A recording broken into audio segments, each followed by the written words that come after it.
Tengan la gentileza de sentarse. Es una alegría poder compartir nuevamente este espacio. El título de nuestra conferencia es Afinar el oído. Creo que es un título muy adecuado en este contexto. Afinar el oído. La afinación es probablemente el primer requisito para todo lo que implica música. Seguramente estamos familiarizados con ese momento en el que una orquesta, por ejemplo, va a presentar una gran obra y lo primero que hacen es verificar la afinación. Afinar. La afinación es el primer requisito. Si una persona tiene buen ritmo, si una persona tiene gran inspiración, pero si su voz no es afinada, definitivamente lo suyo no va a ser el canto. Afinar el oído. Nosotros tomamos esa expresión como una metáfora para preguntarnos cómo está nuestro oído espiritual. Observemos esta frase que dijo Jesús varias veces: el que tenga oídos para oír, que oiga. Y en otra ocasión se quejaba Cristo y decía que ¿para qué tienen oídos si no oyen? ¿Para qué tienen ojos si no ven? Afinar el oído. Es curioso porque la afinación tiene que ver con el oído, pero tiene que ver con la voz. Pero la voz depende del oído. Es decir, la persona que tiene un oído fino tiene posibilidad de una voz afinada. O sea que todo empieza por oír. Si oímos bien, entonces podemos cantar bien. Podemos cantar las misericordias del Señor. Podemos cantar un cántico nuevo. Podemos cantar la grandeza de Dios. Pero hay que afinarse. Hay que afinar el oído y hay que afinar la voz. Otra cosa que en esta misma línea nos sirve de reflexión es que la misma melodía se puede cantar a distinta altura o a distinto tono. Y por supuesto, una persona que tiene educado el oído reconoce la misma melodía aunque esté en distinto tono. Eso es lo propio de la persona que tiene educado su oído. Y eso es importante porque a veces Dios nos habla en un tono profundo y bajo, y otras veces nos habla en un tono alto, agudo. Y es importante aprender a percibir la voz de Dios en los tonos profundos y en los tonos graves y en los tonos agudos. La física del sonido es fascinante. Por ejemplo, una cosa que es interesante en cuanto al sonido es que los sonidos agudos tienen una frecuencia más alta. Los sonidos graves tienen una frecuencia, menor. Cuando la frecuencia es menor, la longitud de onda se hace mayor. Eso lo estudiamos en física. ¿Por qué eso es importante? Por un fenómeno que usted habrá observado algunas veces. Cuando hay una reunión, por ejemplo, una fiesta a cierta distancia, normalmente lo que uno alcanza a oír son los sonidos bajos. Uno oye, por ejemplo, el bajo.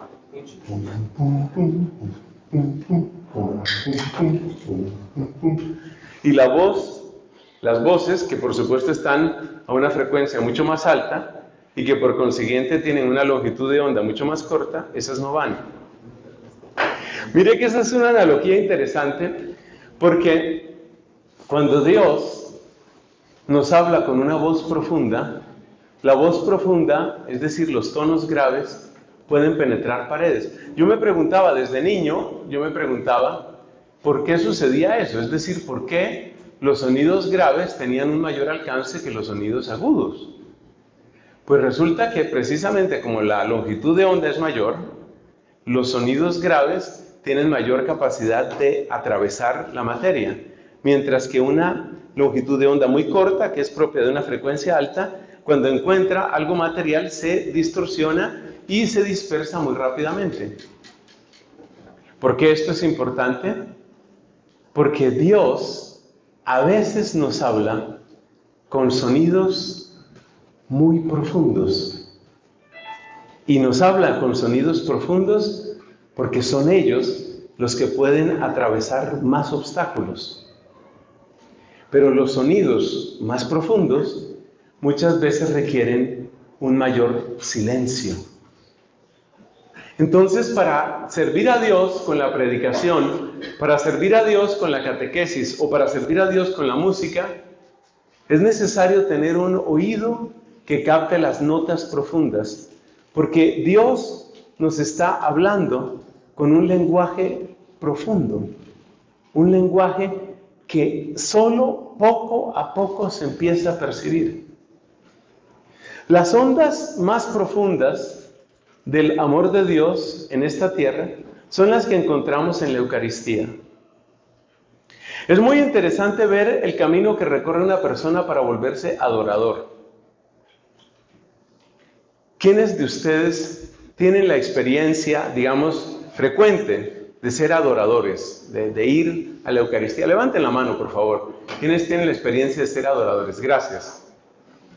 Muchos de los que hemos hecho ese camino tenemos esta historia para contar, que uno al principio iba y como que no escuchaba nada, como que no sentía nada, y como que casi sentía que estaba perdiendo el tiempo.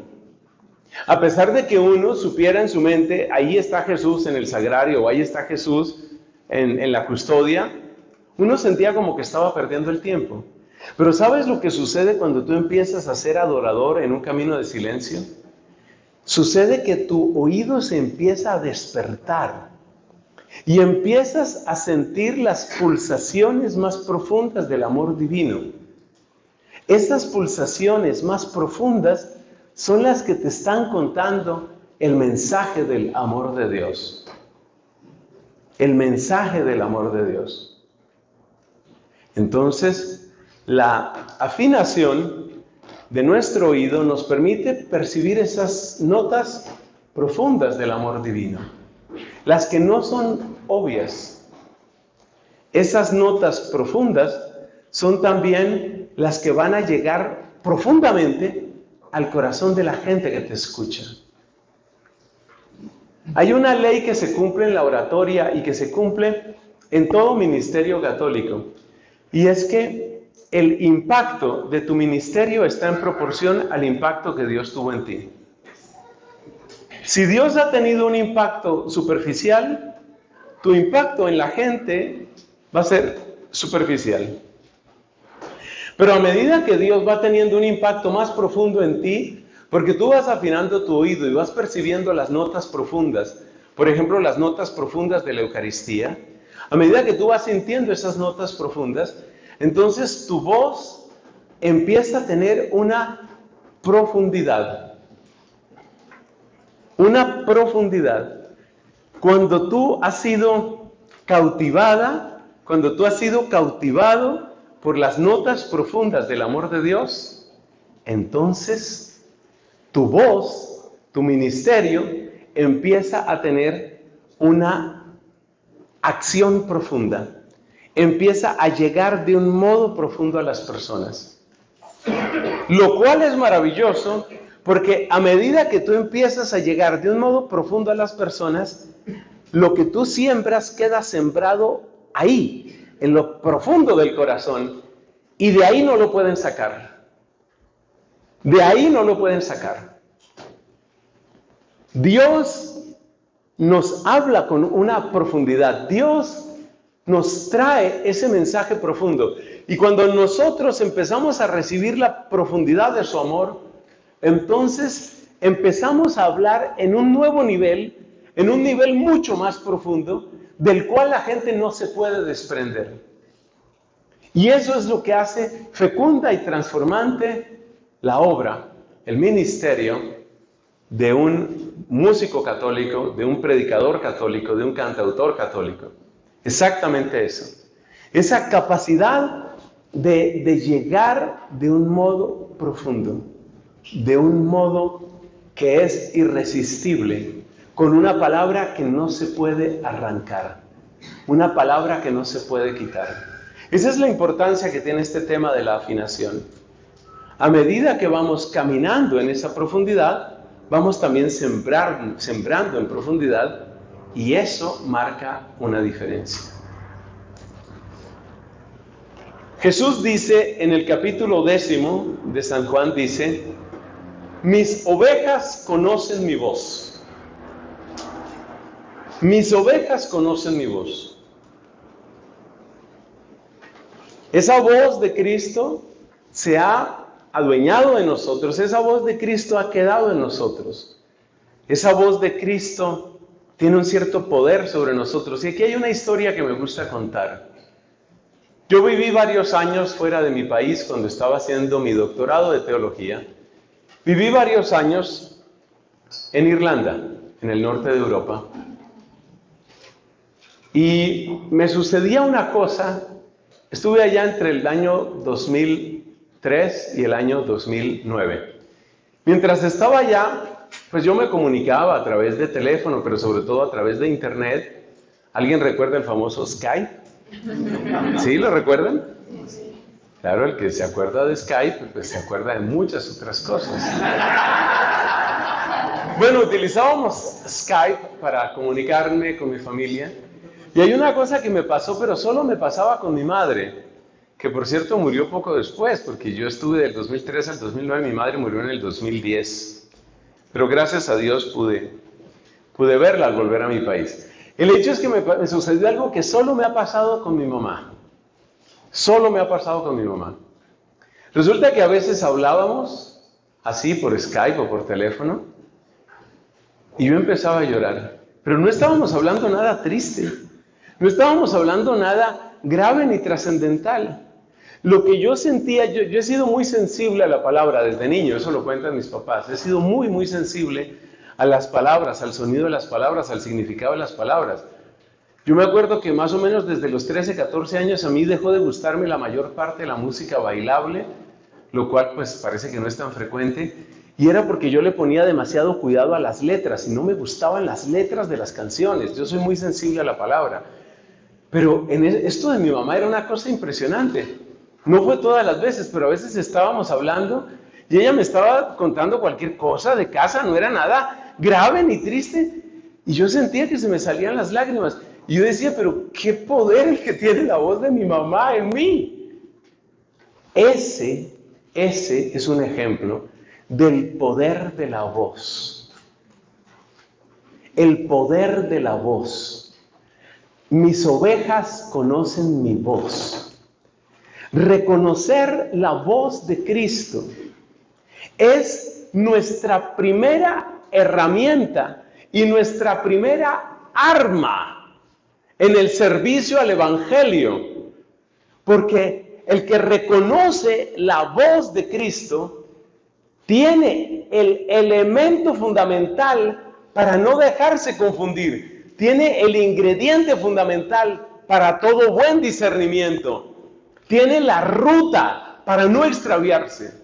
Reconocer la voz de Cristo, reconocerlo a Él, sentir, eso viene de mi Señor. Al final del Evangelio de Juan se cuenta una segunda pesca milagrosa, porque hay una primera pesca milagrosa que sucedió antes de la cruz, cuando Cristo estaba casi iniciando su ministerio. Pero se cuenta al final del Evangelio de Juan una segunda pesca milagrosa. Pedro dijo, voy a pescar, los demás apóstoles dijeron, vamos contigo, y fueron a pescar, pero esa noche les fue mal, no consiguieron nada, y cuando ya estaba amaneciendo, entonces una voz desde la playa les dijo, muchachos, ¿tienen pescado? Y entonces, pues ellos no tenían pescado. Y esa voz desde la playa, no alcanzaban a ver, no había mucha claridad. Esa voz desde la playa les dijo, echen a la derecha y encontrarán, echen a la derecha. Y uno de los apóstoles, el discípulo amado, el dato es importante, el discípulo amado dijo, es el Señor. ¿Te diste cuenta? Es el Señor. Tenía la capacidad de descubrir en medio de esa penumbra, en medio de esa semioscuridad, dijo, esa es la voz de Él. Es maravilloso. Mira, en medio del fracaso de la pesca, en medio de la incertidumbre del agua y en medio de la penumbra del alba, este hombre reconoció la voz de Cristo. Y aquí viene la primera frase que les voy a pedir que escriban. El amor te da oídos. Porque fue el discípulo amado. El discípulo amado fue el que reconoció al Señor. El amor te da oídos. El amor fue el que hizo que él dijera, el amor fue el que hizo que él dijera, es el Señor. Nadie más lo reconoció en ese momento. Es el Señor. Y cuando Juan dijo, es el Señor, entonces Pedro se ciñó, se echó al agua a salir al encuentro con Cristo. Es el Señor. Eso es reconocer la voz. Hoy hay muchas voces, incluso dentro de la iglesia. Hoy hay muchas voces que a veces nos confunden. Hay voces que son atractivas. Hay voces de advertencia, hay voces de pánico, hay voces de fanatismo. Hay voces que parecen muy lógicas. Hay voces que halagan nuestro corazón. Pero ¿dónde está la voz de Él? Hay que reconocer la voz de Él. Y eso no es tan fácil. Pero ya tenemos una frase, ya tenemos un ancla. El amor te da oídos. Por eso la importancia de los ejercicios de adoración, la importancia de los ejercicios de alabanza, el ejercicio de la alabanza, el ejercicio de bendecir al amor de nuestras almas, que se llama Jesús, el ejercicio de amarle y amarle. Hay una oración que se dice mucho en mi país, oración eucarística. Tal vez ustedes la han oído también aquí, no sé si se acostumbra en México. Jesús sacramentado, mi dulce amor y mi consuelo, ¿quién te amara tanto que de amor muriera? Esa frase la amamos mucho en mi país. En mi convento siempre que hacemos hora santa es una frase que no falta y todos mis hermanos, los sacerdotes y los seminaristas, siempre la repetimos. ¿Quién te amara tanto que de amor muriera? Porque súbele el volumen al amor y subirás la capacidad de afinación, subirás la capacidad de percibir. Es Él, es el Señor, es el Señor, es mi Señor. Hoy hay muchas voces que nos confunden, repito. Hay muchas voces que nos pueden incluso atraer. Mira, cuando el demonio ataca, el demonio trata de no mostrarse como es. Cuando el demonio se muestra como es, su figura repugnante y amenazante produce rechazo. Por eso él es el padre de la mentira, lo llama la Biblia. Por eso él tiene que disfrazarse de otra cosa. Entonces, por ejemplo, el demonio puede disfrazarse de razón, pero no es razón, es racionalismo. Racionalismo. Solo te voy a dar 2 o 3 ejemplos sobre los disfraces del enemigo para que veamos lo importante que es esto, reconocer la voz de Cristo. Y el primer disfraz del enemigo se llama racionalismo. El racionalismo es algo así como la inflamación de la razón. La razón es un don de Dios, pero la idolatría de la razón, o el creer que nuestra razón debe comprenderlo todo para poder aceptarlo, eso se llama racionalismo. Que tú uses la razón, bien. La razón es regalo de Dios para ti, bien. Pero, cuidado, la inflamación de la razón se llama racionalismo. El racionalismo es, por ejemplo, si yo no lo entiendo, seguramente es que no sucedió. Como yo no entiendo el milagro de que Dios multiplique panes, entonces no hubo multiplicación de panes. Lo que hubo fue, la gente empezó a compartir. ¿Quién de nosotros no ha oído una homilía que diga eso? Eso se llama racionalismo. Y el racionalismo es atractivo, porque el racionalismo es un ejercicio, pero un ejercicio desbordado, desequilibrado, hipertrofiado de la razón. Entonces tú oyes eso. Ah, claro. Ah, entonces en realidad, sí, yo sí decía, muy raro eso de estar multiplicando panes, ¿de dónde iba a sacar los panes? Como eso no lo entiende mi razón, el racionalismo me resulta atractivo. Pero si yo tengo el olfato, y yo tengo el oído, que está atento a la voz de Cristo, y yo oigo que puede ser incluso un sacerdote, puede ser incluso un obispo, y me está predicando y me dice, no hubo multiplicación de panes, fue un compartir. Yo digo, ¿es la voz de mi Señor? La que está hablando a través de ese diácono, a través de ese sacerdote, a través de ese obispo, me está diciendo que en Cristo no multiplicó panes, y yo digo, espérate, si es, no es. Ahí es donde se necesita oído fino para no dejarte llevar por el racionalismo. Por el racionalismo. Ese es un ejemplo de cómo se necesita hoy oído muy fino, porque es atractivo. Como una de las facultades superiores que tenemos los seres humanos es la razón, entonces es muy atractivo que alguien me diga, utiliza tu razón. Es decir, cree solo lo que es razonable. Eso resulta muy atractivo. Otro ejemplo.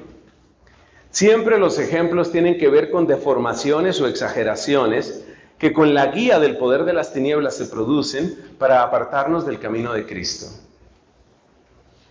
Acabamos de mencionar el ejemplo de la hipertrofia, de la inflamación de la razón. Ahora vamos con otro ejemplo. El otro ejemplo es el de la misericordia. Es difícil encontrar en la Biblia una palabra más bella que la palabra misericordia. La palabra misericordia, algunos han dicho, y es verdad, es como otro nombre de Dios. Él mismo es misericordia. Y por eso lo que tenga que ver con la misericordia, como que tiene un atractivo especial para nosotros. Pero ahora mira este engaño, un sutil engaño del enemigo, que puede hacernos caer. Mira, Dios es tan misericordioso que Dios te acepta como tú eres. Está muy bien.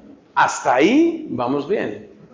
Pero el que tiene el oído fino dice, ok, y continúa, ¿qué más? ¿Qué sigue? Dios me acepta como soy. Sí, me acepta como soy. Pero ese no es el final de la historia. El que tiene el oído fino dice, un momento, aquí falta algo. Ese es oído fino. Aquí falta algo. Pero Dios te acepta. Ok. Amén, Dios me acepta. Pero ¿qué más? ¿Pero qué sigue? Aquí falta algo. Claro, falta arrepentimiento, falta conversión, falta transformación. Porque si yo he acostumbrado mi mente al Evangelio, que en el fondo esa es la educación del oído fino, si yo tengo acostumbrada mi mente al Evangelio, yo sé que Cristo recibe a los pecadores, pero no los deja pecadores. Entonces, si una persona me dice, mira, tú estás en adulterio, mira, Dios te acepta como tú eres. Aunque yo mismo fuera el que estuviera en adulterio, si yo tengo oído fino, yo digo, no es. Yo leí un testimonio impresionante de un muchacho que duró muchos años en la práctica homosexual. Y él iba donde los sacerdotes a confesarse. Él tenía una formación católica. Él iba donde los sacerdotes a confesarse. Y cuenta él que se encontró no con uno, ni con dos, ni con tres sacerdotes, que cuando él iba a confesarse por su práctica homosexual, los sacerdotes le decían cosas más o menos como esta. Mira, esa es tu manera de amar. Alguno incluso le dijo, Dios te hizo así. Otro le decía, acéptate. Otro le decía, si tú eres realmente fiel a tu pareja, no tienes de qué preocuparte. Oiga, y este muchacho, que ya no es un muchacho, ya es un adulto, mira lo que él cuenta en su testimonio. Yo oía a los sacerdotes que me decían que no me preocupara, pero yo me preocupaba. Yo veía a los sacerdotes que me decían, Dios te hizo así, y yo sentía, esto no le gusta a Dios. Es decir, es impresionante lo que es tener un oído fino. El oído fino llega incluso a superar. Claro que nuestros sacerdotes, Dios mío, hay que orar mucho por los sacerdotes, y un buen sacerdote puede hacer muchísimo bien. Pero cuidado porque hoy hay que tener un oído demasiado fino con respecto a los sacerdotes, porque se oyen cosas como estas, y todo es en nombre de la misericordia, ¿no? Mira, la misericordia, Dios es misericordioso, mira, en el regazo de Dios caben todos caben en el regazo de Dios. Si tú eres lesbiana, bienvenida. Si tú eres bisexual, bienvenido. Si tú eres poliamoroso, bienvenido. Si tú eres sinforoso, bienvenido. Es decir, todos bienvenidos. Un momento. Está incompleto. Entonces tú te encuentras, por ejemplo, con algunos libros supuestamente católicos, supuestamente de sacerdotes, que son libros muy agradables de leer, y tú pasas páginas y te dicen y te cuentan historias y parábolas, y tú dices, espera. Algo falta aquí.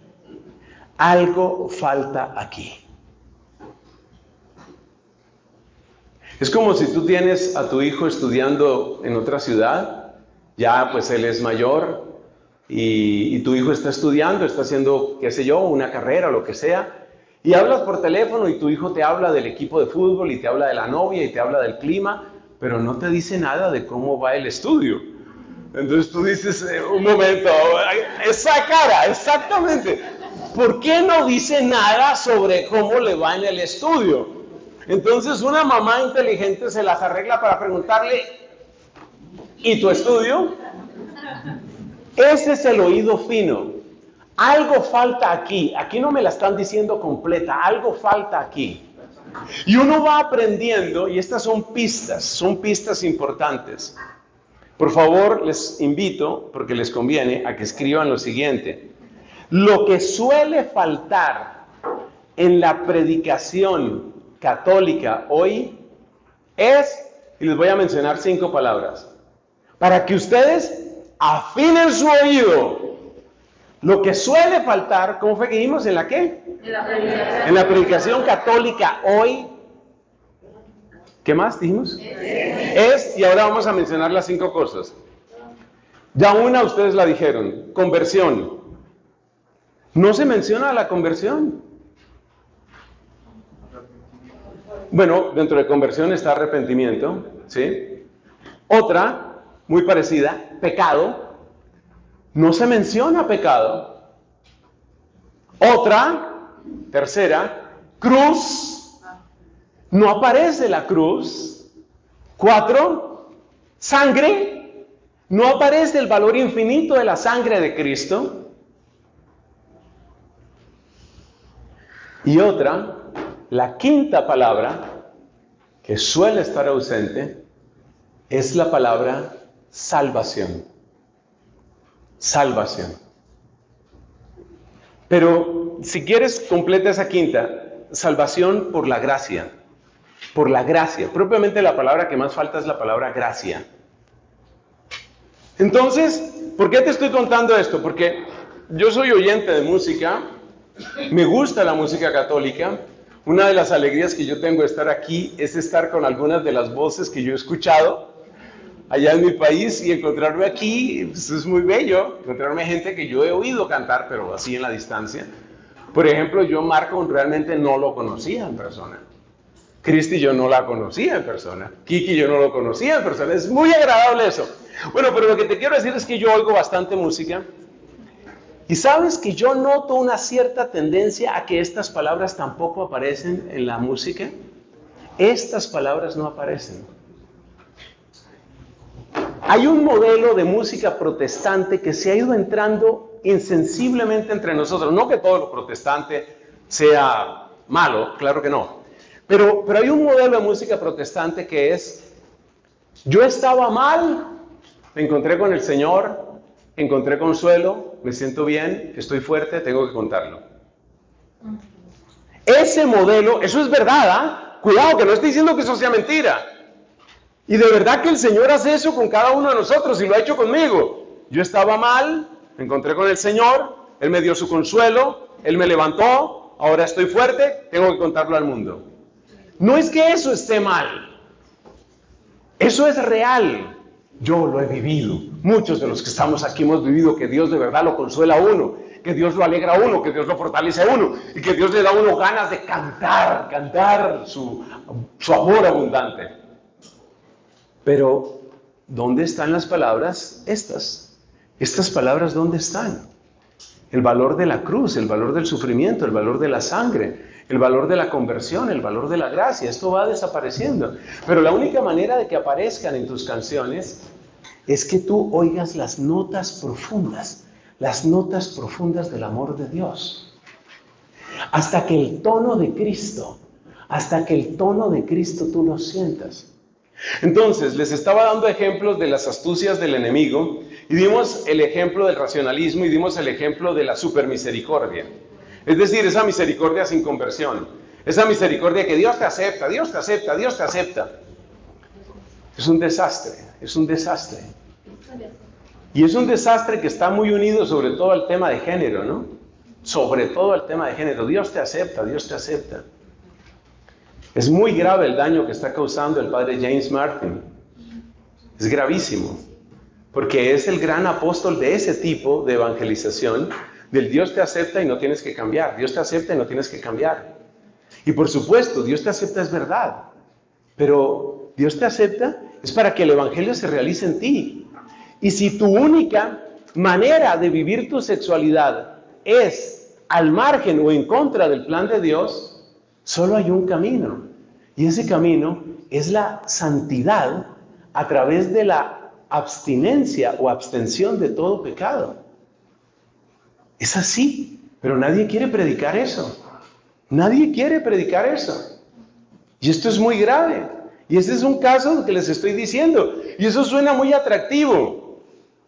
Y cuando uno predica lo que yo estoy tratando de predicar ahora, no importa cuántas veces yo repita que de verdad Dios es misericordioso, pero que precisamente por misericordia quiere tu conversión. No importa cuántas veces lo repita, siempre al final hay alguien que me dice, uy padre, pero tú eres muy conservador. Muy conservador. O sea, Dominico tenía que ser inquisidor, Torquemada. Siempre me pasa. Y yo no estoy diciendo otra cosa sino lo de Cristo. Cristo, ¿qué le dijo a aquella mujer samaritana que ya llevaba 5 o 6 esposos? Le dijo, tranquila, que a la 7ª va la vencida. ¿Qué le dijo Jesús? ¿Qué le dijo Jesús a aquella adúltera que iban a apedrear? Le salvó la vida, pero ¿qué le dijo? Vete. Por favor, como esto se está grabando, tienen que decir más fuerte para que alcance el micrófono. ¡Vete! No vuelvas a pecar. Es que está en el Evangelio, pero la gente no quiere oír el Evangelio porque no quiere oír la voz de Cristo.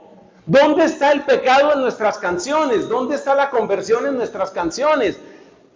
Y les estoy hablando suave, créanme, porque mi maestra se llama Santa Catalina de Siena. Y mi maestra, la doctora de Siena, ¿sabe lo que dice? Es que ella sí hablaba duro. Yo soy ahí. En fin, soy un caso lamentable. Pero Catalina sí hablaba fuerte. Ella decía, tienes que tomar en tu mano el cuchillo del amor y del odio. Y uno dice, ¿pero qué le pasó a esta mujer? El cuchillo del amor y del odio, ¿qué es eso? Y ella dice, mientras no odies el pecado y ames la gloria divina, no vas a avanzar. Te vas a ilusionar. Vas a creer que tienes virtud. Maldito engaño. Mientras no tomes en tu mano, esa expresión es de ella, el cuchillo del amor y del odio, así hablan los santos. Mira cómo habla San Alfonso María Ligorio sobre el pecado. Mira cómo habla San Francisco de Sales sobre el pecado. Mira cómo habla Santo Tomás de Aquino sobre el pecado. O sea que este tipo de misericordia inflamada, eso es un invento de ahora. Bueno, se han dado brotes en otras épocas. Entonces esos son engaños del enemigo. Otro engaño que nos tienta, especialmente en estos ambientes carismáticos, semicarismáticos, cuasi carismáticos, paracarismáticos, Una cosa que también nos afecta mucho es el emocionalismo. El emocionalismo es el reemplazo de la verdad por la emoción. El reemplazo de la verdad por la emoción. Y en eso también hay que tener mucho cuidado. Porque algunas veces seguir a Cristo te produce una sensación de alegría y paz y gozo. Y tú sientes lo mejor. Pero otras veces seguir a Cristo implica esto pinta mal. ¿Por qué? Porque se van a burlar de mí, porque me van a atacar, porque las ventas se van a ir al piso, porque voy a perder seguidores. Si tú estás amarrado, si tú estás amarrada a las emociones, tarde o temprano traicionas a Cristo. Cristo dijo: el que ame a su padre o a su madre más que a mí no es digno de mí. El que ame a su hijo o a su hija más que a mí no es digno de mí. El que ame su vida más que a mí no es digno de mí. O sea, este es el evangelio. ¿Qué quieres que te diga? ¿Cómo quieres que te lo dibuje si eso fue lo que dijo Cristo? Entonces hay veces que la emoción que yo voy a sentir es una emoción positiva y gratificante. Pero hay otras veces donde voy a sentir dolor. Y hay otras veces donde voy a sentir, esto está duro, esto está complejo. El camino de la fidelidad es ese. No hace mucho hablaba con un señor que estuvo en una situación muy compleja de infidelidad matrimonial. Pero, a ver, gracias a Dios él se detuvo. El asunto, pues digamos, no pasó a mayores. Pero ya es grave porque, claro, hubo una infidelidad.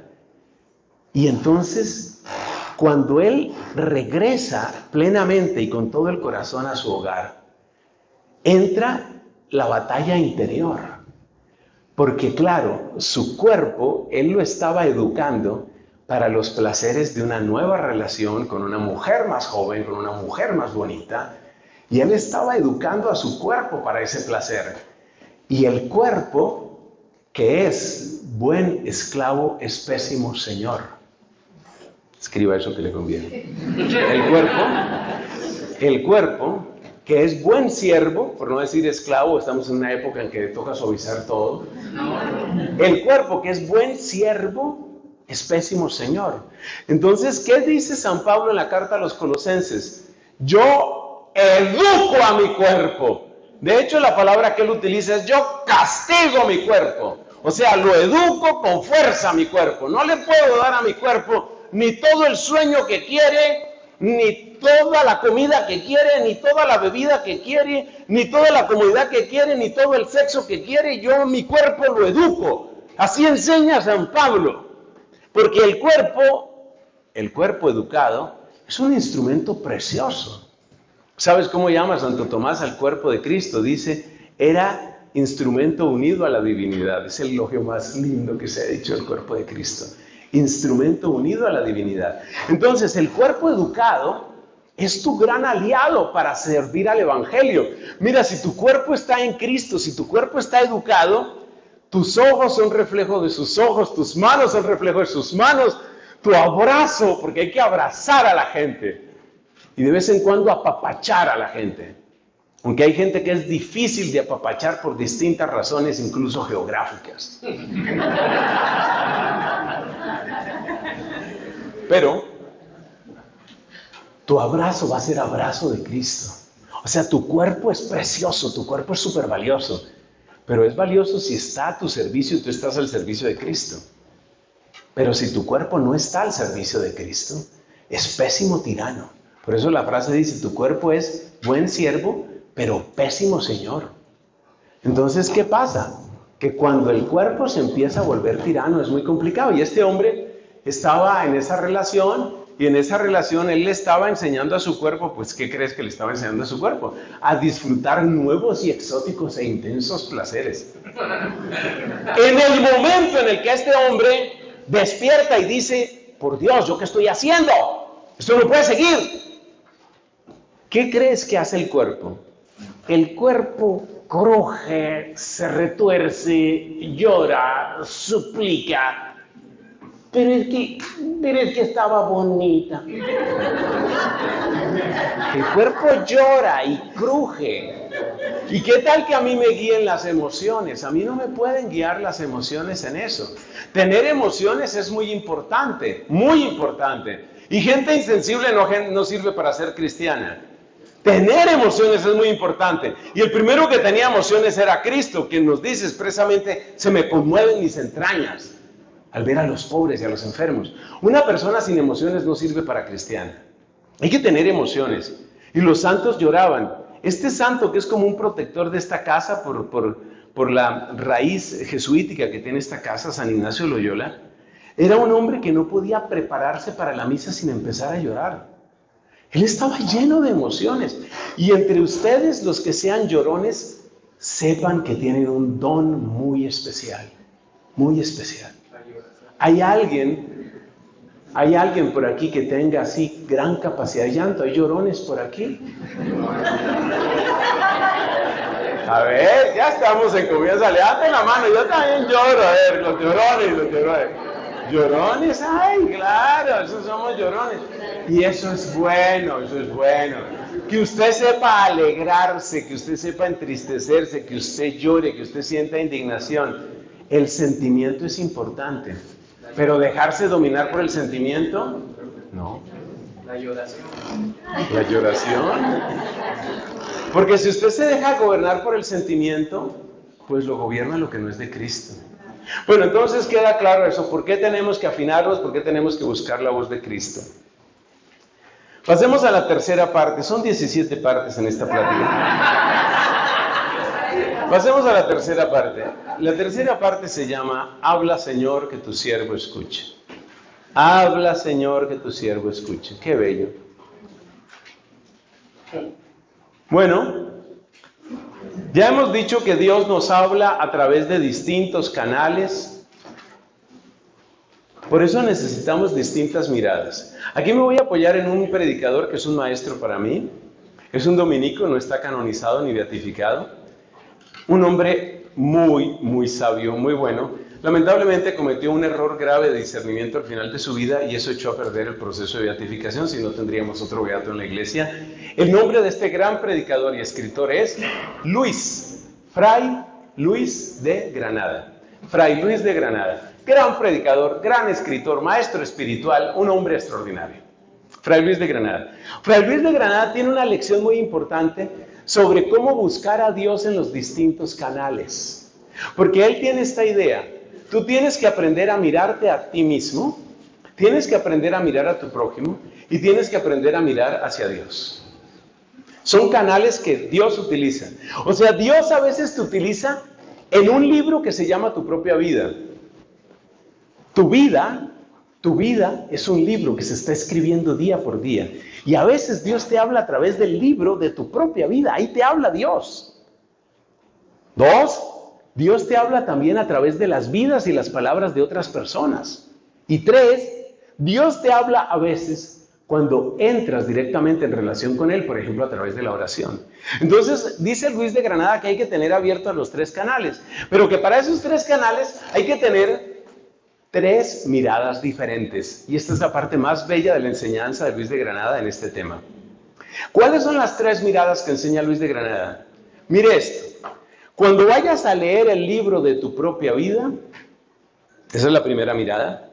Cuando vayas a leer el libro de tu propia vida, aprende a mirarte como juez.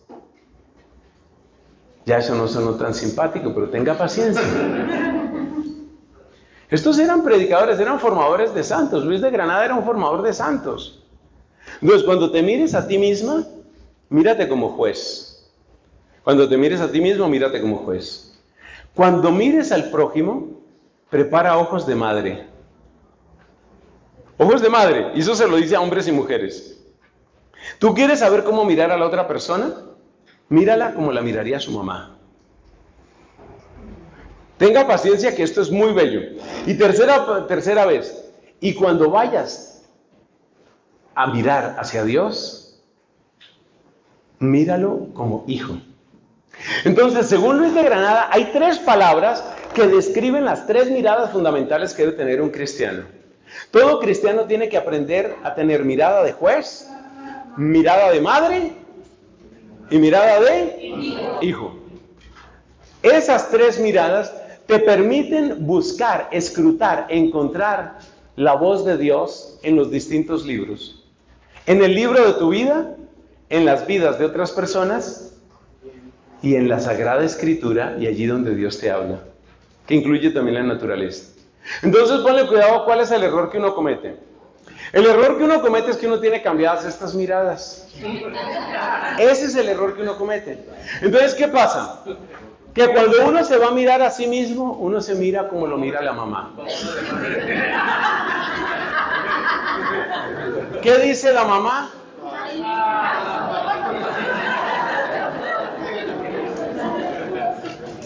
Las mamás, o sea, Dios creó a las mamás.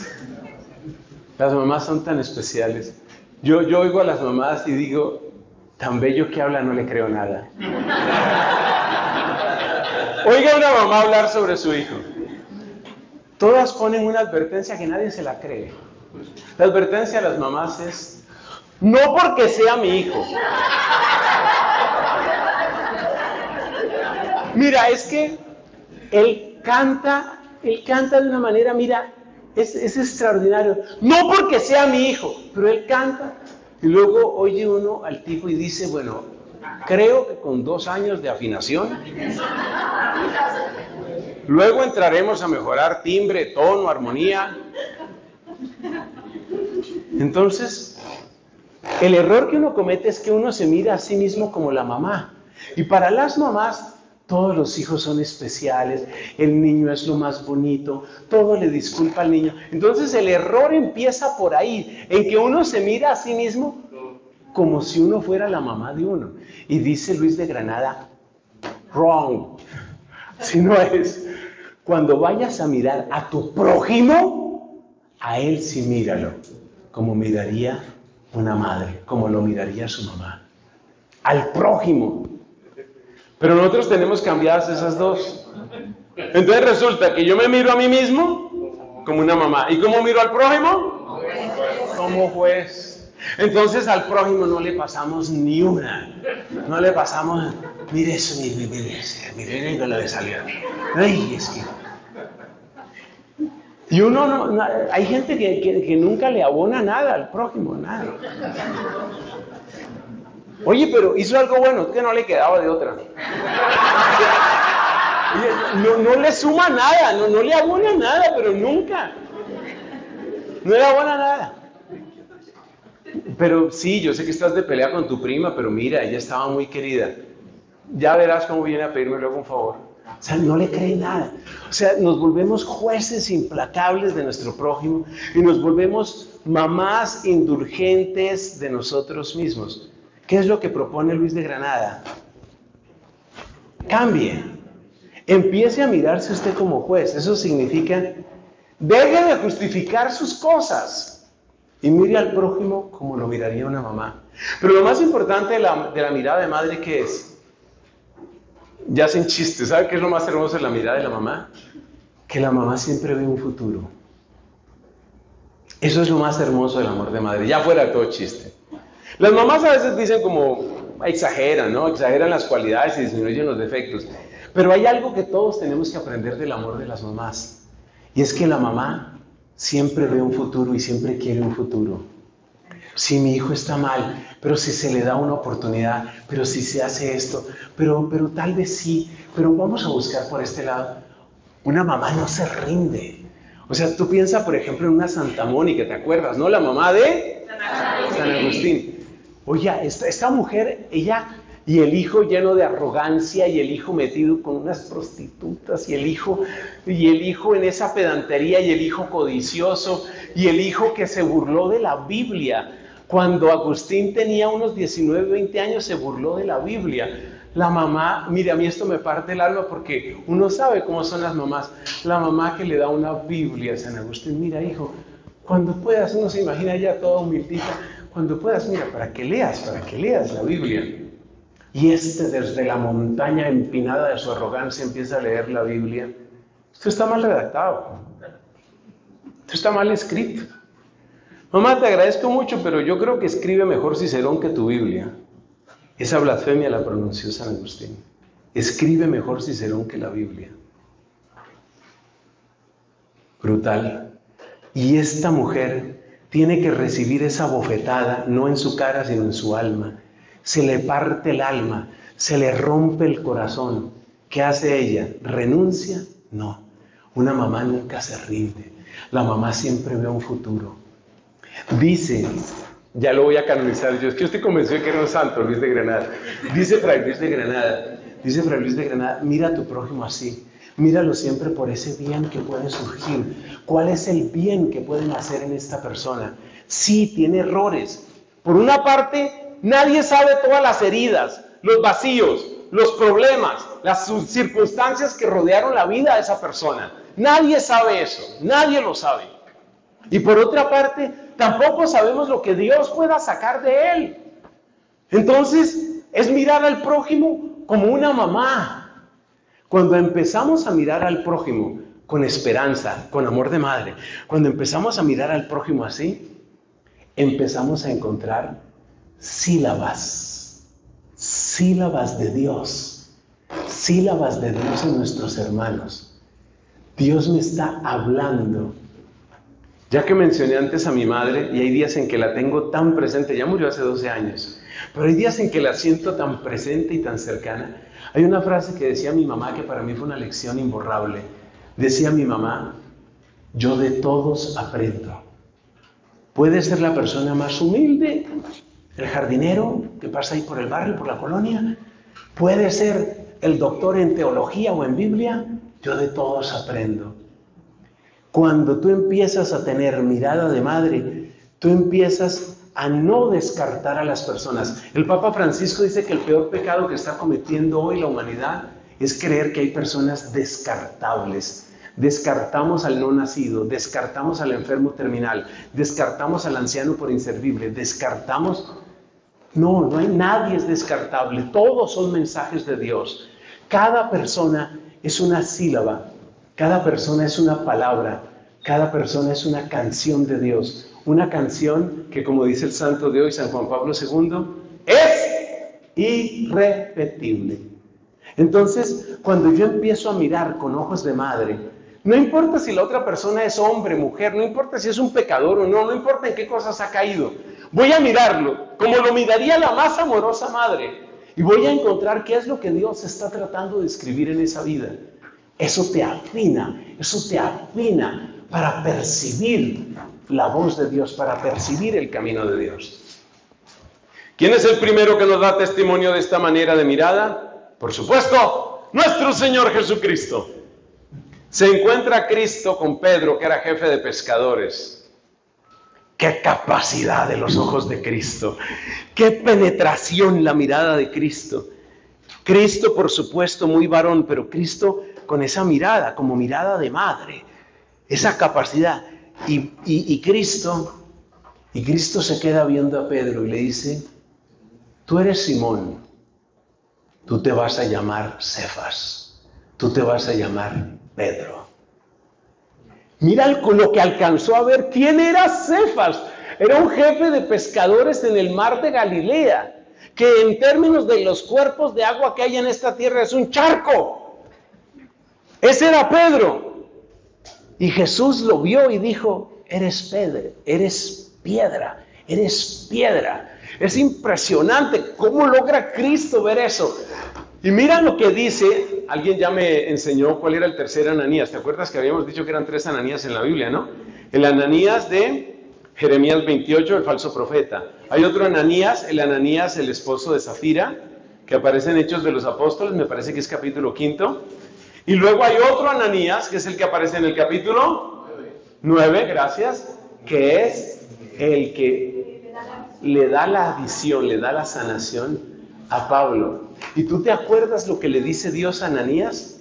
Este es un instrumento escogido y yo le mostraré lo que tiene que sufrir por mí. Ese es el desquite de amor de Dios con San Pablo. Yo le mostraré lo que tiene que sufrir por mí. Él me iba a poner a sufrir a mí. Espere. ¿Quién hubiera podido ver en ese Pablo perseguidor, rebelde, blasfemo. ¿Quién hubiera podido ver en ese Pablo otra cosa que un enemigo? Pero la mirada de Dios es súper penetrante. Y la mirada de Dios llega hasta el fondo del corazón. Jeremías 17. Nada más falso y enfermo que el corazón, ¿quién lo entenderá? Yo, el Señor, penetro el corazón, sondeo las entrañas. Y eso es lo que tiene de modo impresionante la mirada de Cristo. Juan 2, versículos 24-25. Impresionante, nadie tiene que escribir las citas bíblicas, todas las guardan en la memoria.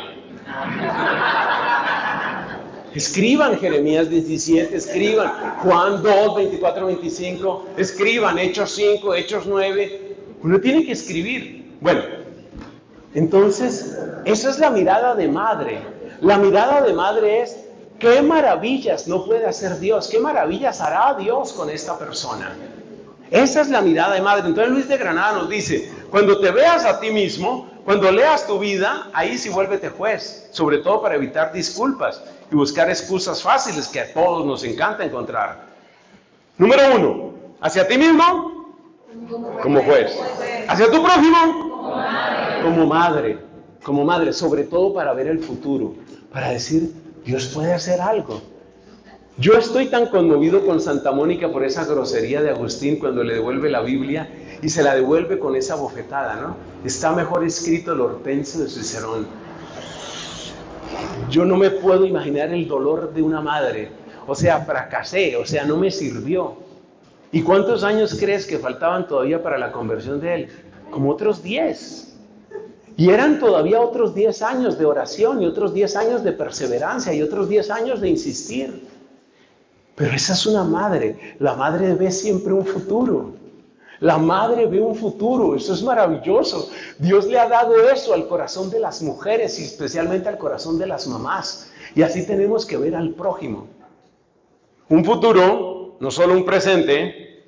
No confundamos el amor de madre con el amor de complicidad. Es amor que ve un futuro y un futuro en Dios. Y ante Dios, ¿cómo voy a mirar a Dios? Míralo como hijo. Sigamos con el tema de las miradas para afinar los ojos y afinar el oído. Mira estas otras miradas. Les voy a dar otras cuatro miradas. Esto ya es complemento del tema de Luis de Granada. Otras 4 miradas que son muy necesarias en nuestro tiempo. ¿Cómo tenemos que ver la naturaleza nosotros?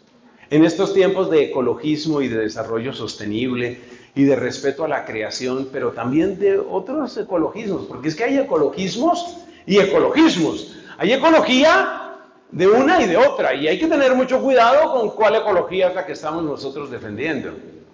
La ecología que venimos aprendiendo los católicos desde San Juan Pablo II, Benedicto y ahora Francisco, es una ecología que mira la naturaleza ante todo como obra de Dios, y por eso se habla cuidado de la creación, cuidado de la creación. Entonces, ¿cuál es la mirada apropiada que debe tener el católico con respecto a la naturaleza? La mirada que nos muestra la Biblia desde Génesis capítulo 2. La naturaleza es jardín, un jardín que cuidamos, que utilizamos, que admiramos, que agradecemos, pero que nunca idolatramos, nunca idolatramos. Nosotros no idolatramos la naturaleza, no idolatramos las fuerzas de la naturaleza, no idolatramos las leyes de la naturaleza, nada de eso. Nosotros no caemos ni en animismos, ni en panteísmos, ni en otros ismos. Tampoco caemos en el istmo de Panamá. Bueno, mal chiste, mal chiste. Entonces, la naturaleza, ¿cómo la miramos?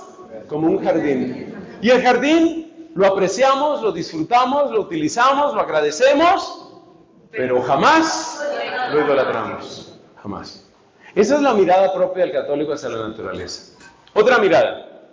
¿Cómo miramos nosotros la vida? La vida, ¿cómo la miramos? Debo decirles que de acuerdo con la Biblia, no hay una versión romántica, de acuerdo con la Biblia, no hay una versión romántica de lo que es la vida. Mira la versión que nos presenta Cristo sobre la vida humana. La vida es, prepárense, esto va a ser duro, esto va a doler. Mira, la vida es un camino estrecho. La vida es un combate desigual. La vida es tiempo para dar testimonio. La vida es un desierto con algunos oasis. Caminan de refugio en refugio hasta ver a Dios en Sión. La traducción de la liturgia de las horas dice: caminan de baluarte en baluarte hasta ver a Dios en Sión. La vida, nosotros ¿cómo miramos la vida? Nosotros miramos la vida como dice ahí. La vida es un combate desigual, la vida es un camino estrecho. La vida es el tiempo para dar testimonio. La vida es un desierto con oasis. Con esto, ¿qué les quiero decir? Que la versión cristiana de la vida, me refiero a la vida en esta tierra, la versión cristiana de la vida no es una versión romántica. No es una versión romántica. O sea, nosotros amamos la vida, claro que la amamos, y defendemos la vida. Amamos la vida y defendemos la vida, pero sabemos cómo es la vida. La vida, repito, es un camino estrecho. La vida es un combate desigual. ¿Y dónde está lo de combate desigual? Pues mira el libro de Job. ¿No está el hombre cumpliendo en la tierra un servicio militar? Es un combate. Y en el Evangelio que leemos de Cristo, por favor ayúdenme a buscar esa cita porque es importante que queden los apuntes de las 19 personas que siguen tomando apuntes. ¿Qué dice Cristo en el Evangelio? Dice: mirad que os envío como ovejas en medio de lobos. Entonces, ¿cómo es la vida? ¿Es combate desigual? ¿O qué? ¿Te parece muy justo y muy equitativo poner a pelear una oveja con un lobo? Es combate desigual. Y mira Efesios 6. ¿Es Mateo qué? ¿10 qué? 16. Mateo 10:16. Gracias, hermano. Mateo 10:16. Ovejas en medio de lobos. O sea, la vida es combate desigual. Y eso quiere decir, y esto es muy importante, el cristiano no tiene una versión romántica de la vida. ¿Por qué estoy insistiendo en eso? Que no es una frase agradable de oír para ustedes, ni es frase amable para decir de parte mía. ¿Sabes por qué? Esto lo veíamos precisamente con un grupo de sacerdotes de aquí, de la Arquidiócesis de Guadalajara. ¿Sabes por qué es importante eso? Porque la persona que tiene claridad sobre cómo la vida es, camino estrecho y empinado, combate desigual, tiempo para el testimonio, que en griego se dice martirio, tiempo para el testimonio, y además desierto con oasis, ¿eso para qué sirve? Eso sirve para que nada te pueda derribar. Nada te puede derribar. Porque otra de las estrategias del enemigo es que tú te ilusiones y luego te desilusiones. Que tú te imagines y luego descubras la realidad. Por favor, ese pasaje que les dije, Juan 2, 24, 25. Cristo dice ahí, Cristo no se fiaba de nadie. Ay, ¿cómo así? No, pero a mí me dijeron en el colegio que Cristo cree en mí.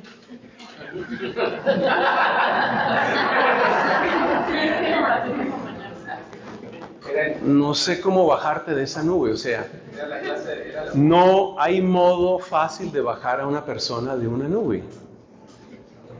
Tú imagínate, persona, nube. Persona en la nube. No hay modo fácil de bajarlo. No hay modo fácil. La Biblia dice, Cristo no se fiaba de nadie. Eso es lo que dice la Biblia. ¿Qué quieres que yo te diga? Es que estamos acostumbrados a cambiar la Biblia. Ese es el error. Y estamos formando toda una catequesis paralela, extrabíblica, ajena a la Biblia. Cristo dijo, el que no tome su cruz cada día, por favor no me quite el cada día es clave. El que no toma, porque es que hay gente que dice, no, ya tomé mi cruz, yo hice un retiro hace unos años y ya tomé mi cruz. No, esa no es hace unos años. Es hoy, tomar la cruz de hoy. Y mañana, cuando usted se despierte ahí abriendo los ojitos, ahí está la cruz. No dije ahí está la esposa, ni ahí está el esposo, dije ahí está la cruz. Porque ya sé que me iban a hacer ese chiste, yo los conozco, ya me iban a hacer ese chiste.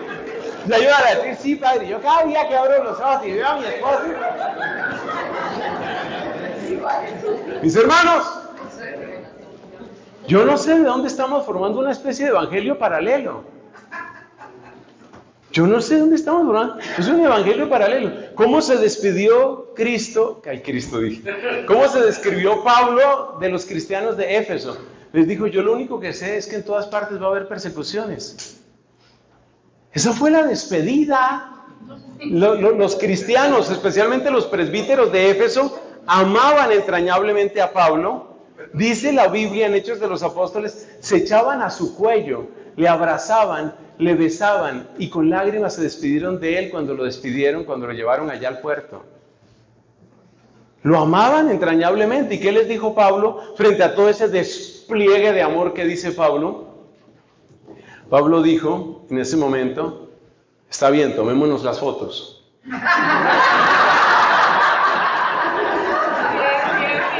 Eso de las fotos es un invento nuestro. Lo que dijo Pablo fue, lo que sigue de aquí en adelante es persecución, cárcel, tortura, muerte. O sea, yo se la puse suave, agradézcanme, yo se la puse suave. Yo dije aquí, camino estrecho y empinado. ¿Qué dijo Pablo? Cárcel, tortura, muerte. Esa es la vida cristiana. Pero ¿usted por qué pinta esa vida cristiana tan difícil? Por una razón. Es una frase de un filósofo colombiano cuyo nombre no recuerdo, pero no es importante, que dice, el que está en el suelo no se puede caer. Escríbala, que es en serio. Escríbala, que es en serio. El que está en el suelo no se puede caer. Filósofo colombiano anónimo, ponga ahí. El que está en el suelo no se puede caer. Entonces el cristiano vive en el suelo, en el suelo.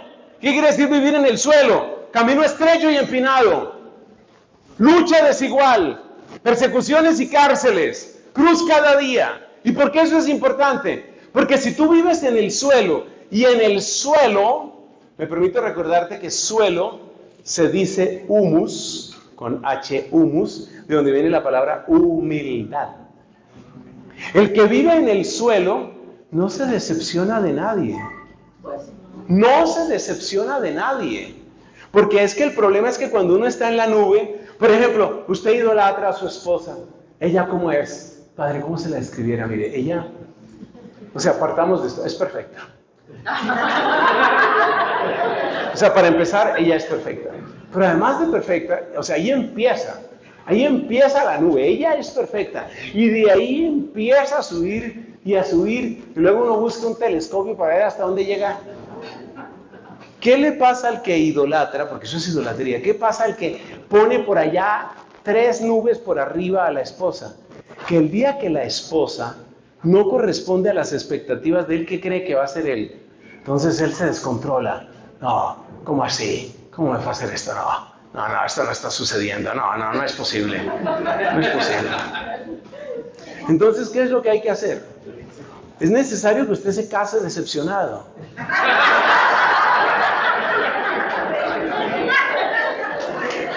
Cásese en el suelo. Pero para que ustedes vean que yo soy justo, es exactamente lo mismo en la vida sacerdotal y en la vida religiosa. Es lo mismo. Nada peor para entrar a un convento que imaginarse estas religiosas. ¿Y esta hermana cómo se llama? Ella se llama Sor Levítica. ¿Por qué? Bueno, ella es la que levita. La llamamos Sor Levítica. Y entonces la novicia dice, ¿tan pesada y levita?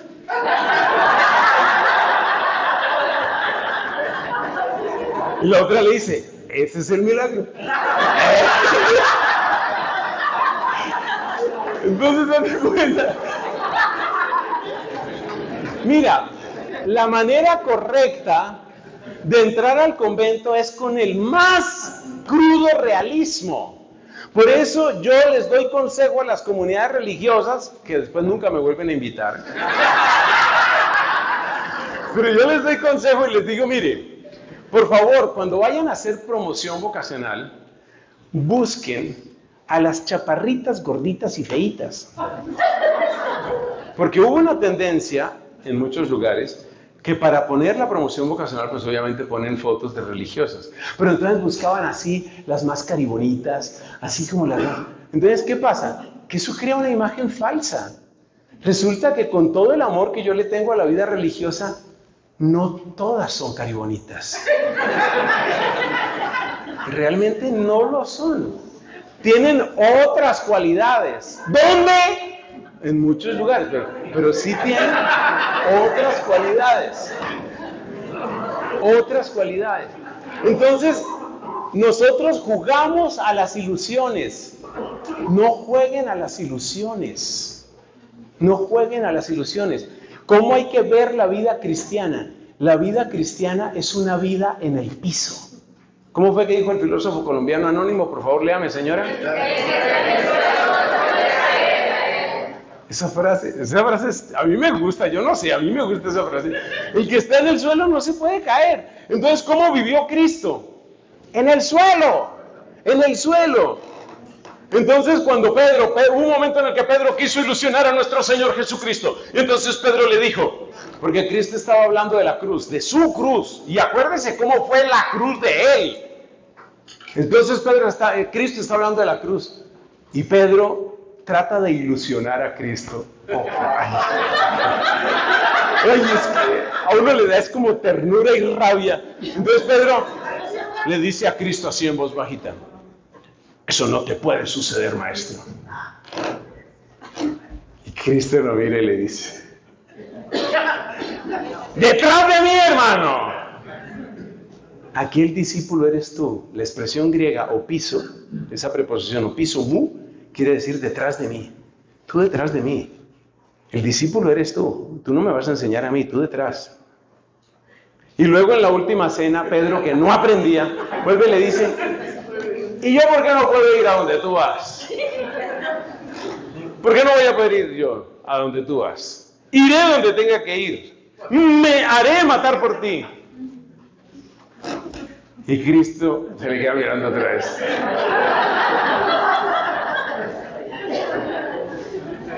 ¿Usted? ¿Usted se va a hacer matar por mí? Usted. Antes de que el gallo cante, usted me habrá negado 3 veces. ¿Cristo vivía? No lo han aprendido. ¿Cristo vivía? En el suelo. Y dice el filósofo anónimo, el que está en el suelo no se puede caer. Entonces, de alguna manera, uno vive en el suelo. Uno vive en el suelo. Y el que vive en el suelo siente que todo es ganancia. Porque del suelo ya no me puedo bajar más. Entonces ya. De ahí en adelante, ¿cierto? Si llega una persona que trae una virtud, espesor, moneda, encanto, pues ese poquitico que tiene, eso es ganancia. Eso es ganancia. Esa es la mirada de Cristo. ¿Cómo hay que ver la vida? La vida hay que verla así. Pero hay una gran cantidad de pastoral que está equivocada y hay una gran cantidad de predicación católica que está equivocada. Porque es a producir ilusiones. No, nosotros no tenemos ilusiones. Otro día tenemos que tener una predicación que no va a ser hoy porque no se alcanza. Vamos a tener una predicación que es la diferencia entre la ilusión y la esperanza. Nosotros no tenemos ilusiones, nosotros tenemos otra cosa que se llama esperanza. Esperanza es lo que nosotros tenemos, eso que es muy distinto. La esperanza es la conciencia del señorío de Dios más allá de la dificultad. Esa es una de las definiciones más bonitas de esperanza, se la repito. Sí. La esperanza es la certeza del señorío de Dios más allá de las dificultades. Esa es la esperanza. Esa es la esperanza cristiana. Bueno, vamos a terminar nuestra charla. Les dije que eran 17 puntos, vamos a quedarnos con estos 4. Pasamos a la cuarta y última parte de nuestra charla. Vamos a hablar sobre los principales signos de nuestro tiempo. La esperanza, ¿cómo dice la frase? Que algunos no la han copiado y esa frase es importante. Eso, exactamente. La esperanza es la certeza del señorío de Dios más allá de las dificultades. ¿Y cómo vive un cristiano? En el piso, en el suelo. Como algunos de ustedes no están convencidos, les voy a recordar otra frase bíblica. Estoy crucificado con Cristo. ¿Quién dijo eso? San Pablo. Que de hecho, ayer, ¿no? También en la lectura de ayer vemos. Pues perdón que no me acuerde yo. Estoy crucificado con Cristo. Entonces date cuenta que realmente el cristiano vive así. ¿Y eso qué significa? Pensemos, por ejemplo, por un momentico meditemos en esto. Por ejemplo, en un matrimonio, que muchos de ustedes están casados. ¿Qué significa en un matrimonio eso? Significa la plena conciencia de que lo que usted tiene al lado, sus hijos, sus hijas, su esposito, su esposita, ese ser maravilloso que Dios le dio, está hecho de barro, amasado con incoherencia, destinado a la corrupción, sujeto a todo tipo de tentación, con heridas que ni siquiera conoce. Esa es su esposa. Esa es su esposa. No, mira, es la conciencia de la fragilidad. Es la conciencia de la fragilidad. No quiere decir que ella sea la peor pecadora. No. O que él sea el peor pecador. No. No se trata de eso. De lo que se trata es de la conciencia de la fragilidad. Mira, el día que se empieza a mirar al esposo o a la esposa desde el ángulo de la fragilidad, ese día se le empieza a amar con delicadeza, con ternura, con dedicación, con paciencia, porque es frágil. Piensa tú en la porcelana más fina, pero también la más fina suele ser la más frágil. La más frágil.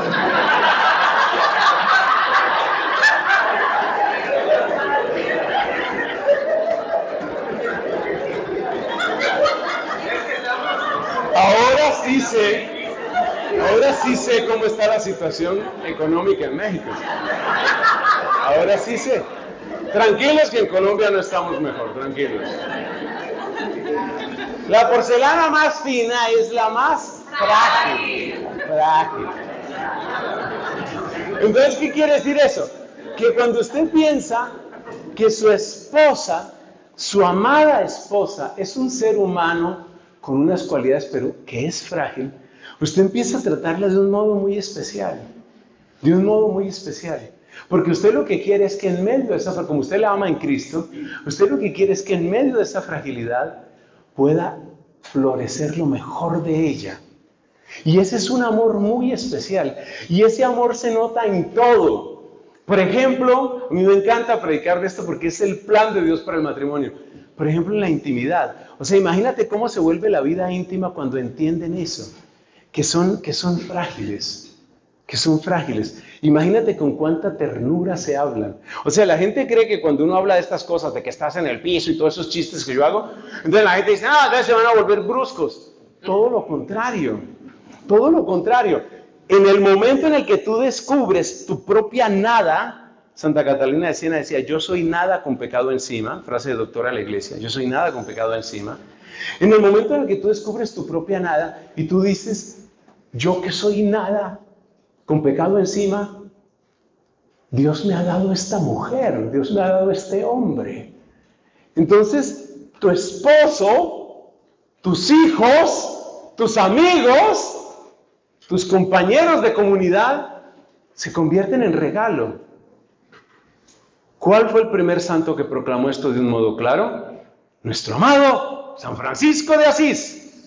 ¿Qué decía San Francisco de Asís? El Señor me ha dado hermanos. Entonces cada fraile se vuelve un hermano. Bueno, menos mal dijeron caro. Déficit en el presupuesto. Cada fraile, cada hermano se vuelve un regalo. Es un regalo. Dios me ha dado un regalo. Ahora, llegó bastante imperfecto, sí. Pero es un regalo que Dios me ha dado. Mira, el día que tú empiezas a mirar a tu esposo como un regalo, el día que tú empiezas a mirar a tu esposa como un regalo, de verdad que empiezas a amarla de otro modo. Y el trato se vuelve otra cosa, y la palabra se vuelve otra cosa, y la ternura se vuelve otra cosa, y la intimidad se vuelve otra cosa. Es algo muy bello, es algo muy hermoso.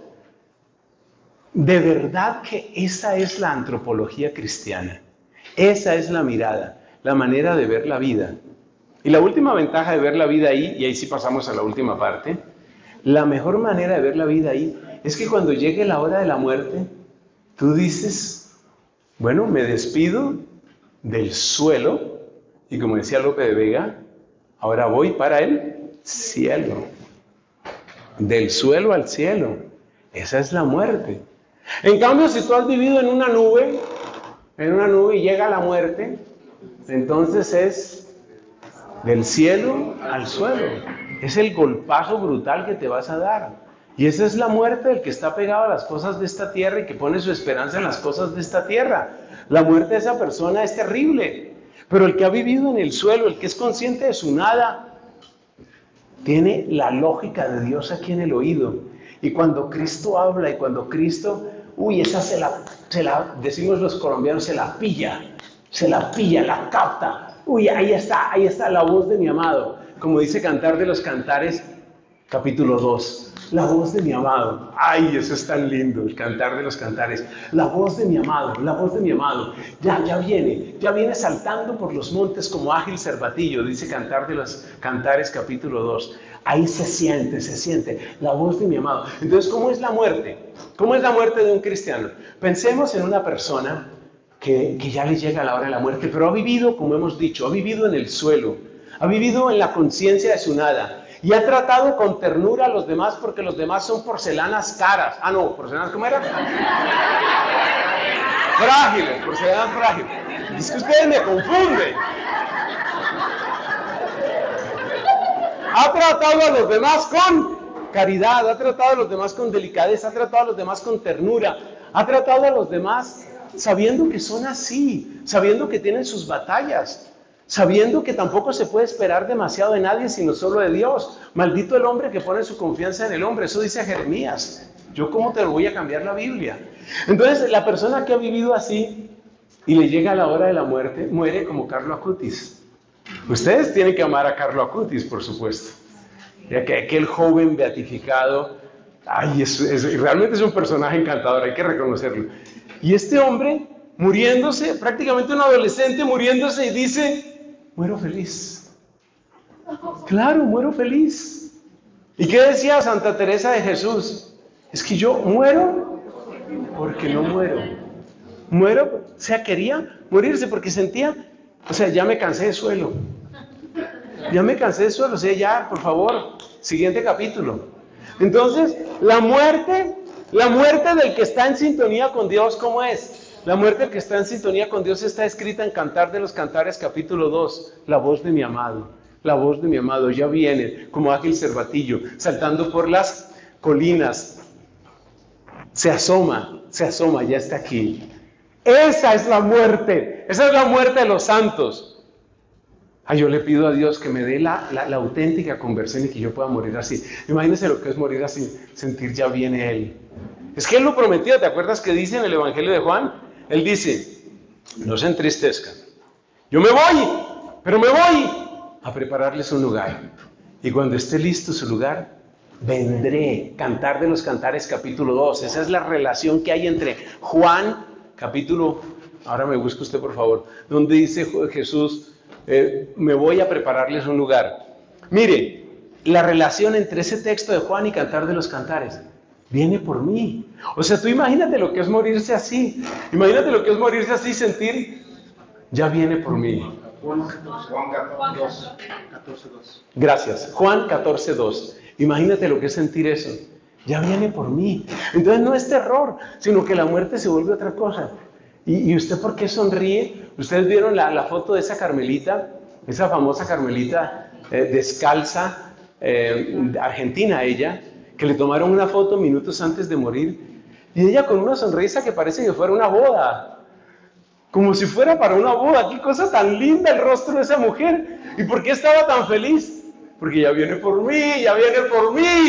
Y Él dijo, me voy a prepararles un lugar, y cuando esté listo el lugar volveré por ustedes. Entonces ya viene por mí, ya mi Señor viene por mí. Oiga, necesitamos ministerios de música santos que le pongan música a estas cosas. Esto hay que cantarlo, esto hay que decirlo, esto es lo propio de nuestra esperanza. Por favor, no se queden solo con el esquema protestante que ya les dije, no está mal, ok, está mal. No lo vayan a decir, ay, el padre es antiecuménico. Yo no soy antiecuménico. Está bonito lo protestante, pero ¿por qué todos los cantos tienen que ser lo mismo? Yo estaba muy triste, el Señor vino por mí, ahora estoy feliz, estoy fuerte, le tengo que contar a todo el mundo que estoy feliz. Está bien, ok. Esa narrativa está bien, pero no la repitas en todas partes. Esto hay que cantarlo. Esto que estamos diciendo aquí hay que cantarlo. Esa muerte de los santos, ese decir ya viene por mí, ya les di el título. A ver, escriba por ahí el título, ya viene por mí, ese es el título de la canción. Escriba una canción que se llame Ya viene por mí.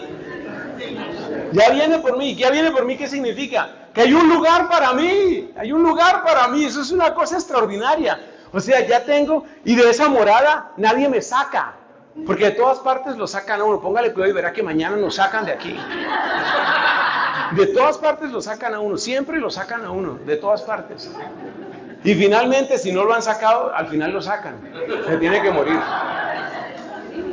No, pero ¿sabe qué? Yo estoy bien aquí. No, se tiene que morir. Está bien, entonces me muero. No, llegue usted a la muerte con esa alegría de decir, de verdad el Señor ya viene por mí. Mire, ¿sabe qué vamos a hacer? Vamos a dejar esta última parte para la otra predicación porque ya está un poco largo. Y es que esta otra parte toca darla completica. Vamos a dejar por aquí. Y más bien vamos a hacer una pequeña oración para terminar esta reflexión. Porque esto es muy bello, muy bello. Ahora sí les voy a pedir que se pongan de pie un momento. Vamos a hacer una oración. Y vamos a hacer una oración para decirle al Señor que nos enseñe a vivir. Que de verdad aprendamos a vivir en el suelo. Que vivamos con hambre de cielo.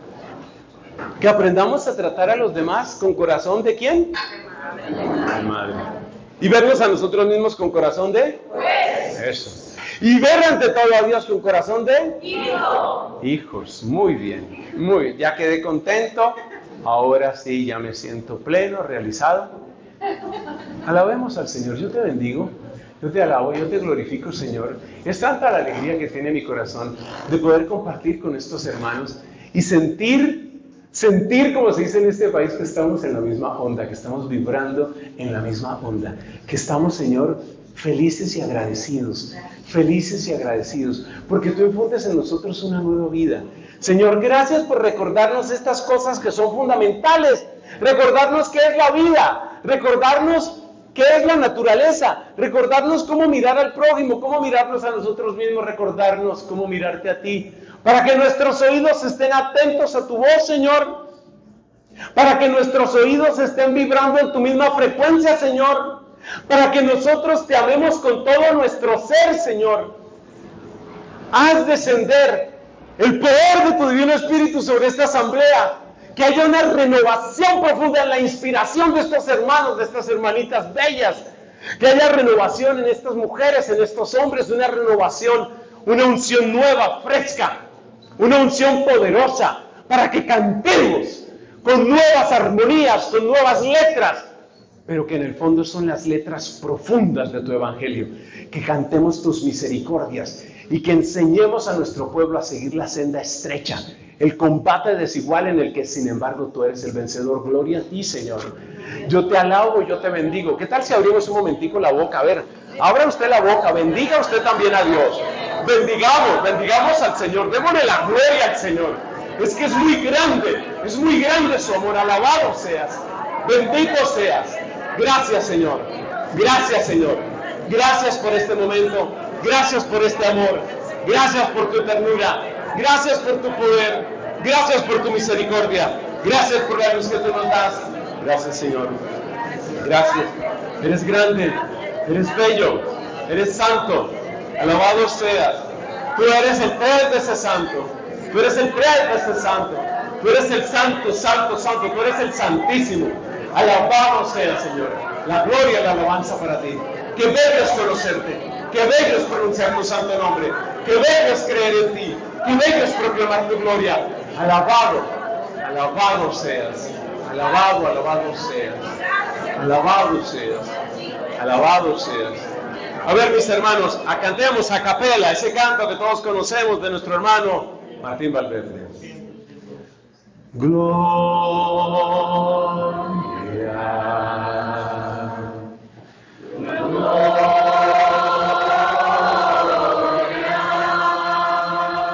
Fuerte.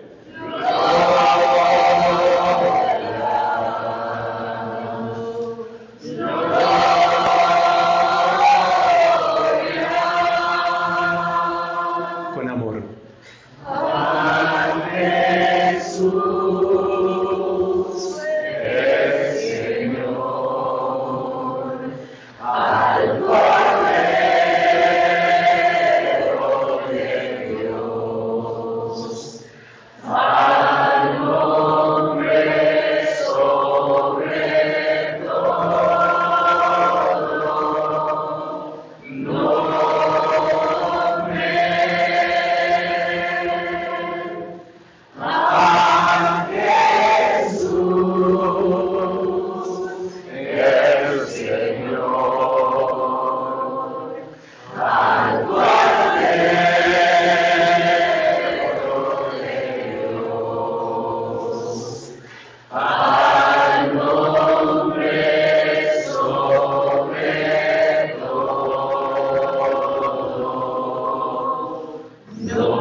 El aplauso para Jesús. Para Jesús. El